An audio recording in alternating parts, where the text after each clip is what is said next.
Manifesto saya yang pertama ialah memantapkan penerangan untuk menarik minat warga Masrah ni untuk berpersekuan.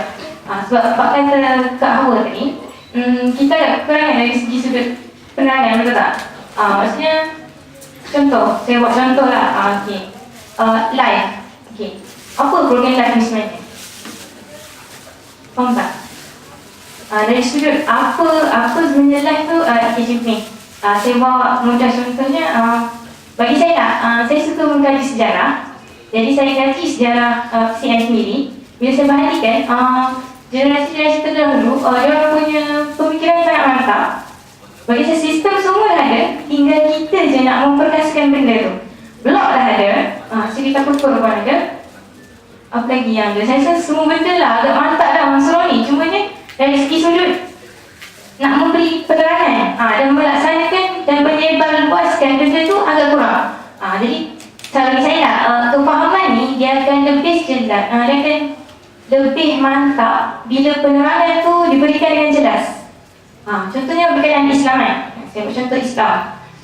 Kalau kita sebagai seorang Muslim, kita faham betul Islam ni apa.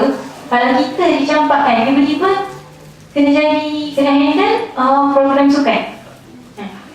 Jadi kebanyakan orang bila dia faham, dia rasa dia berminat untuk memberi tarbiyah dekat orang ataupun dakwah kan. Tapi dia lebih berminat kepada program-program yang berbentuk keagamaan. Tapi bila dia berikan sukan, dia seolah jadi lost. Jadi kalau boleh kita nak kurangkan benda tu, sebabnya kalau betul dia faham pasal Islam, walaupun ditempatkan di biro yang agak tidak nampak sangat nak macam nak bawa tarbiyah tu, tapi kalau betul dia faham Islam macam mana, secara automatik dia punya pemikiran akan jadi kreatif.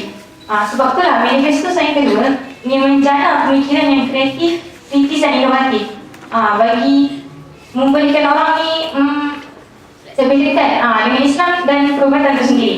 Dan saya punya manifesto yang ketiga adalah berkenaan menyebarluaskan maklumat tu. Sebabnya kalau kita bercakap, semua ke warga Masrah yang selalu buka Facebook? Tak kan? Tahu tak dulu Masrah ni selalu menggunakan salah definisi suatu ketika dahulu. Tahu? Okey. Ada juga dan mereka mengadakan benda-benda tu dari rumah ke rumah. Bagi saya benda tu lagi mengeratkan ukhuwah dan maklumat sangat sampai kepada seluruh warga Masrah.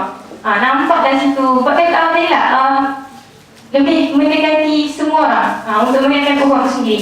Jadi ini manifesto saya dan saya nak sebut sedikit tentang motto maknakan kehidupan, maknakan perubatan. Bagi saya kan, tak kisah kita duduk di posisi mana, dalam housemate kita tu, contoh saya buat, kita nak satu rumah kan, kita dengan housemate kita tak berapa nak zaman. Tapi kalau kita faham, kalau housemate tak ada, aku dengan seorang macam mana? Jadi kalau kita maknakan kita punya housemate, secara automatik ukhuwah kita dengan dia akan bermakna. Setahun lepas tu kita pula yang rindu-rindu dengan dia kan.